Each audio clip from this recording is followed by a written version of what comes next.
تازہ ترین خبروں، تجزیوں اور تبصروں کے ساتھ میں ہوں ارشد عزیز ملک۔ جی السلام علیکم ناظرین، امید ہے خیریت سے ہوں گے۔ نئے ویلاگ کے ساتھ حاضر ہوں۔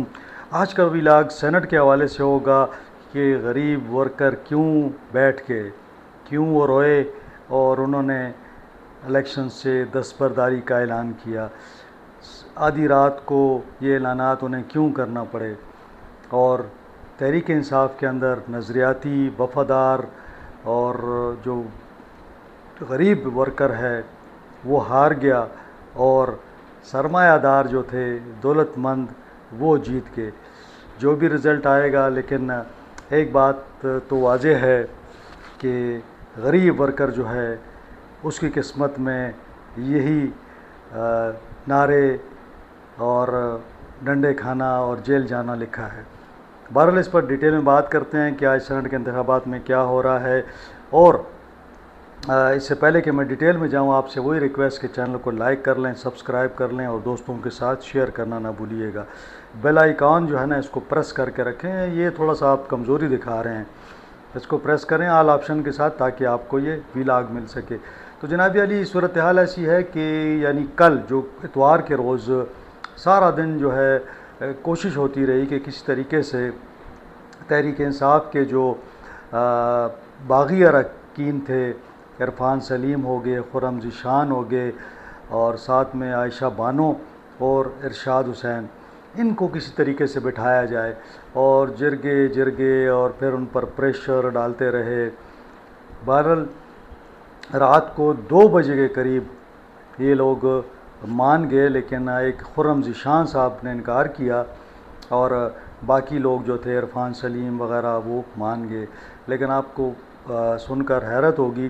کہ جب وہ اناؤنسمنٹ کر رہے تھے رات 2 بجے تو ان کی آنکھوں میں آنسو تھے اور وہ رو رہے تھے، کیونکہ وہ سمجھتے تھے کہ جو نظریہ ہے عمران خان صاحب کا، یہ ہماری پارٹی جو ہے اس سے انحراف کر رہی ہے۔ یعنی وہ کہتے تھے کہ جو پارٹی کے لوگ ہیں، جو ورکر ہے، اس کو اہمیت دینی چاہیے، لیکن یہاں پہ پھر سرمایہ دار کو، دولت مند کو، وہاں ان کو ترجیح دی گئی۔ ساتھ ساتھ ان کا یہ بھی ایک گلہ تھا ورکرز کا کہ جن سے ہم ہاتھ نہیں ملاتے، یعنی جو عمران خان صاحب کہتے تھے کہ چور ہیں، ڈاکو ہیں، لٹیرے ہیں، تو آج ان کے ساتھ مل کر الیکشن لڑا جا رہا ہے۔ یعنی ایک نشست کی قربانی دے دی گئی، اور یہ نشست کی قربانی دے کر آپس میں یہ بات ہو گئی کہ ہم ٹھیک ہے، ہم مل کے الیکشن لڑ لیتے ہیں۔ تو ایسی صورتحال میں ورکرز کا یہ کہنا تھا کہ یہ کس قسم کی جمہوریت ہے، یہ کس قسم کی ایک سیٹلمنٹ ہے کہ ہم جن سے بات نہیں کرنا چاہتے ہم ان کے لیے ایک نشست چھوڑ رہے ہیں۔ بہرحال جب بات چیت ہو رہی تھی تو میں نے مختلف لوگوں سے رابطہ ہوا، تو ان کا یہ کہنا تھا کہ اتنا پریشر ڈالا گیا، اور پھر ان کو آخر میں عرفان سلیم صاحب کو تو اس حد تک کہہ دیا گیا کہ جناب اگر آپ نے یہ سیٹ کے لیے آپ کھڑے رہے اور دستبردار نہ ہوئے تو ممکن ہے کہ آپ کو پارٹی سے نکال دیا جائے، آپ سیاست سے آؤٹ ہو جائیں، اور آپ کو جو ہے وہ آپ کا مستقبل تاریک ہو جائے گا۔ آپ ینگ ہیں، آپ پارٹی کے ساتھ مخلص ہیں، وفادار ہیں، آپ کی جو آپ نے قربانیاں دی ہیں پارٹی کے لیے، جیلیں گزاری ہیں، تو بہتر یہی ہے کہ آپ تھوڑا سا انتظار کر لیں اور یہ جو پروسیس ہے اس کو کمپلیٹ ہونا چاہیے، آپ اپنا مستقبل بچائیں۔ پھر عائشہ بانو کا بھی یہ تھا۔ تو پہلے وقاص اورکزئی صاحب کا ایک میسیج آیا، جو وزیر اعلیٰ کے ساتھ وزیر اعلیٰ علی امین گنڈاپور کے ساتھ بیٹھ کر انہوں نے ایک میسیج دیا کہ جناب مجھے اب اتنا معلوم ہوا ہے اور میں نے یقین بھی میں کر رہا ہوں، مجھے بتایا گیا ہے کہ عمران خان صاحب نے یہ لسٹ فائنل کی ہے۔ اور اس کے بعد جو ریٹائرڈ پولیس افسر ہیں ارشاد حسین صاحب، ان کا بھی ایک بیان آ گیا کہ جناب میں نے بھی دستبرداری کا اعلان کیا ہے کہ پارٹی نے مجھے کہا ہے تو میں نے اس پہ کر رہا ہوں۔ بعد میں جو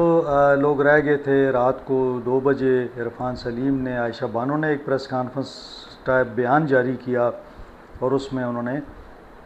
بڑے مطلب دکھ و درد کے ساتھ یہ کہا کہ جی ہم بھی دستبردار ہو رہے ہیں۔ البتہ خرم ذیشان صاحب جو ہیں وہ انہوں نے کہا میں لڑوں گا۔ اب صورتحال ایسی تھی کہ وہ جو لوگ ریٹائر ہونا چاہتے تھے، جنہوں نے وڈرا ہونا چاہتے تھے، وہ نام تو چھپ گئے تھے، کل 12 بجے کا ٹائم تھا، تو آج جو لسٹ ہے اس کے اندر 25 نام ہیں اور 11 امیدوار ہیں۔ کوئی اپسیٹ اس طرح نہیں ہوتا، لیکن ویسے ہی اگر یہ بات کی جائے کہ یہ نام کس نے فائنل کیے، تو مجھے کچھ دوست بتا رہے تھے کہ عمران خان صاحب سے جب یہ لوگ ملے تو انہیں کہا گیا کہ جناب یہ ہم نے 6 نام فائنل کیے ہیں، 4 جنرل کے لیے، 1 خواتین اور 1 ٹیکنوکریٹ کے لیے، اور یہ 6 نام جو ہیں پارلیمانی پارٹی نے فائنل کیے ہیں، اور ساتھ ساتھ ہماری پولیٹیکل کمیٹی اور کور کمیٹی سب نے اس کی تصدیق کی ہے۔ عمران خان صاحب نے کہا کہ جب آپ نے سب کچھ کر لیا ہے تو ٹھیک ہے، میری طرف سے تو کوئی اعتراض نہیں ہے۔ البتہ انہوں نے ایک بات جو کی کہ انہوں نے کہا جو ثانیہ نشتر کی سیٹ ہے وہ آپ نے کسی کو نہیں دینی، وہ جو ہے نا چونکہ بی بی جو ہے بشرا بی بی، ان کا بھی یہ اصرار تھا کہ یہ جو ہے یہ آپ نے کسی کو نہیں دینی، تو اس حوالے سے انہوں نے اس سیٹ کو ظاہر ہے کہ وہ جس کو دینی تھی اس کو مل گئی، اور علی امین صاحب چاہ رہے تھے کہ یہ سیٹ وہ اپنی مرضی سے دیں، لیکن جب ان کو یہ لوگ باہر آئے اور ان کو بتایا گیا کہ جناب آپ کے تمام نام جو تھے وہ عمران خان صاحب نے اس کو تسلیم کر لیا ہے اور اس کو انہوں نے حامی بھر لی ہے، تو پھر انہوں نے ایک جو سینٹ کی نشست ہے جس کا الیکشن ابھی نہیں ہونا اور وہ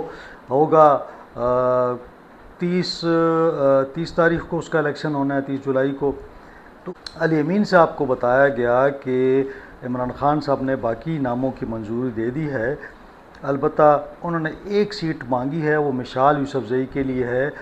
کیونکہ وہ اس کا الیکشن 30 تاریخ کو ہونا ہے، تو بشرا بی بی چونکہ انٹرسٹڈ ہیں کہ مشال یوسفزئی کو سینٹ کا ٹکٹ دیا جائے، تو حالانکہ مشال یوسفزئی اور وزیر اعلیٰ علی امین گنڈاپور کے درمیان کافی ٹسل ہے اور وہ اس کو برداشت نہیں کرتے، لیکن مجبوراً چونکہ عمران خان صاحب نے وہ علی امین صاحب نے جو 6 نام بھیجے تھے اس کو ایکسیپٹ کر لیا، تو لہٰذا انہوں نے بھی مشال کا نام ایکسیپٹ کر لیا۔ اب تحریک انصاف میں بھی ایسا ہی ہے کہ ورکر تو رونے کے لیے اور نعروں کے لیے، دعووں کے لیے اور اپنا گرفتاریوں ڈنڈوں کے لیے رہ گیا ہے، تو یہ ثابت ہو گیا کہ سرمایہ دار اور جس کے پاس دولت ہے، جس کے پاس پیسہ ہے، وہ ہر جگہ جیتتا ہے۔ اگر آپ دیکھ لیں تو ان لوگوں کا یہ بھی کہنا تھا کہ چلیں مرزا افریدی کو تو آپ نے اپنے اس میں ٹکٹ دے دیا، تو اپوزیشن کی آپ نے جو سیٹ چھوڑی ہے طلحہ محمود کے لیے وہ کیوں چھوڑی ہے؟ تو یہ بہت سارے سوالات تھے جو میں سنتا رہا کل، اور یقیناً یہ افسوسناک صورتحال تھی کہ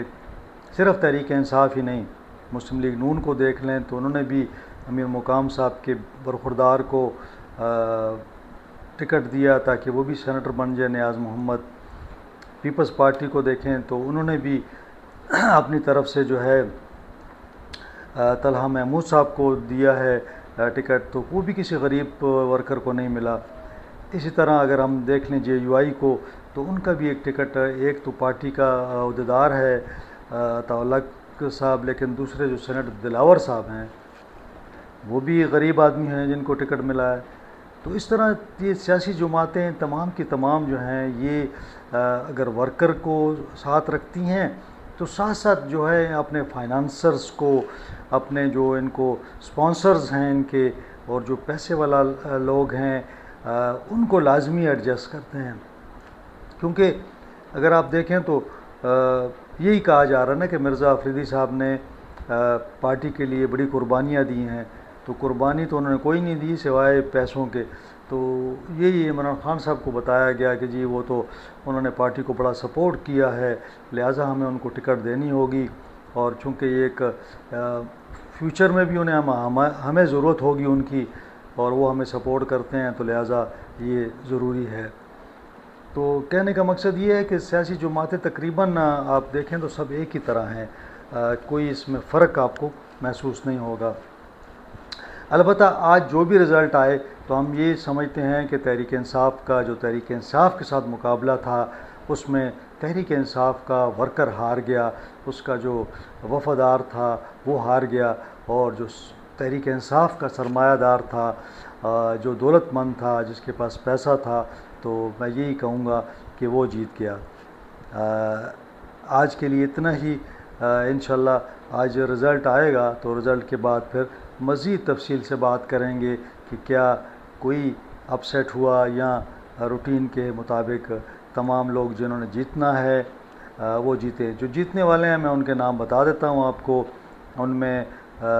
مراد سعید ہیں، مرزا افریدی ہیں، فیصل جاوید ہیں، نور اللہ قادری ہیں، روبینہ ناز ہیں، سینیٹر اعظم سواتی ہیں، یہ تحریک انصاف کے ہیں۔ مسلم لیگ نون کا نیاز محمد ہیں، جے یو آئی کے عطاء الحق درویش ہیں، سینیٹر دلاور ہیں، پیپلز پارٹی کے سینیٹر طلحہ ہیں، روبینہ خالد ہیں۔ تو یہ 11 لوگ جیتنے والے ہیں، اور اگر سموتھ ہوتی ہے اور کوئی گڑبڑ نہیں ہوتی اور کوئی اپ سیٹ نہیں ہوتا تو یہ وہ لوگ ہیں جو جیتیں گے آج 11۔ اور اگر کوئی اپ سیٹ ہوتا ہے تو اس پر میں ویلاگ اگلا کروں گا، تو انشاءاللہ آپ سے رابطہ رہے گا۔ اپنا خیال رکھیں، اللہ حافظ۔